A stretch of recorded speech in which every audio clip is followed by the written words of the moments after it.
Hi friends, പുതിയൊരു promo വീഡിയോയിലേക്ക് എല്ലാവർക്കും സ്വാഗതം. അങ്ങനെ വിനീതിനെ അന്വേഷിച്ച് ഗംഗയും കാവേരിയും കൂടി പോകുന്ന സമയത്ത് വിനീതും നിവിനും കൂടിയിട്ട് വരുന്നത് കാണാണ്.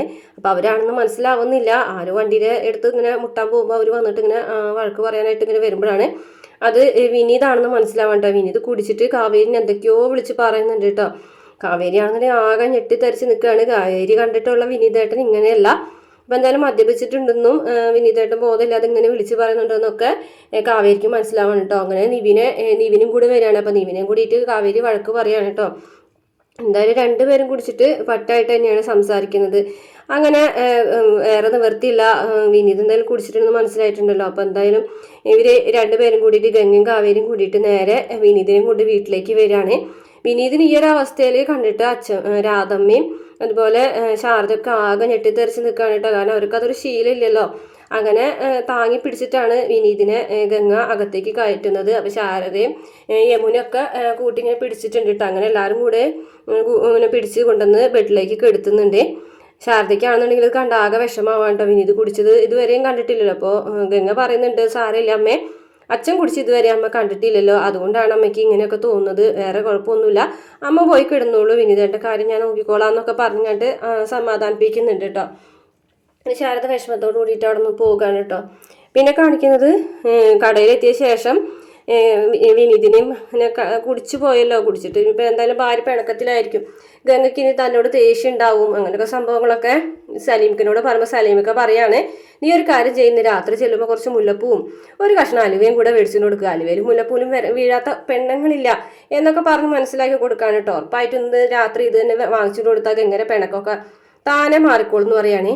അങ്ങനെ ഒരു മുല്ലപ്പൂ കടയിൽ കയറിയിട്ട് കുറച്ച് മുല്ലപ്പൂവും അതുപോലെ ഒരു ബേക്കറി കടയിൽ കയറിയിട്ട് ഒരു കഷ്ണം അലുവയൊക്കെ വാങ്ങിച്ചിട്ട് വിനീത് നേരെ വീട്ടിലേക്ക് ചെല്ലാണ്.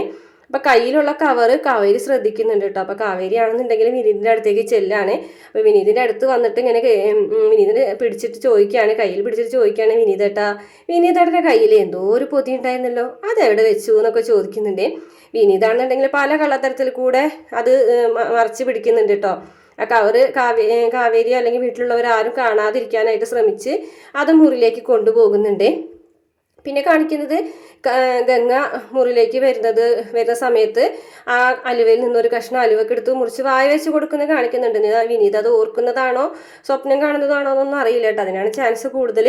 എന്തായാലും ആ അലുവയും മുല്ലപ്പൂവും ഗംഗയ്ക്ക് കൊടുക്കാനുള്ള ചാൻസ് കുറവാണ്. എന്തായാലും രാവിലെ തന്നെ വിനീത് തന്നെ സ്വപ്നം കാണാൻ കേട്ടോ. ഗംഗനോട് കവളത്ത് ഒരു ഉമ്മ തരാൻ പറയാണ്. അന്നേരം രാധമ്മയും ഗംഗ അവിടെ ഉണ്ട് കേട്ടോ. പെട്ടെന്ന് രാധമ്മ വിനീതിൻ്റെ കവളിൽ ഒരു ഉമ്മ കൊടുക്കുകയാണ്.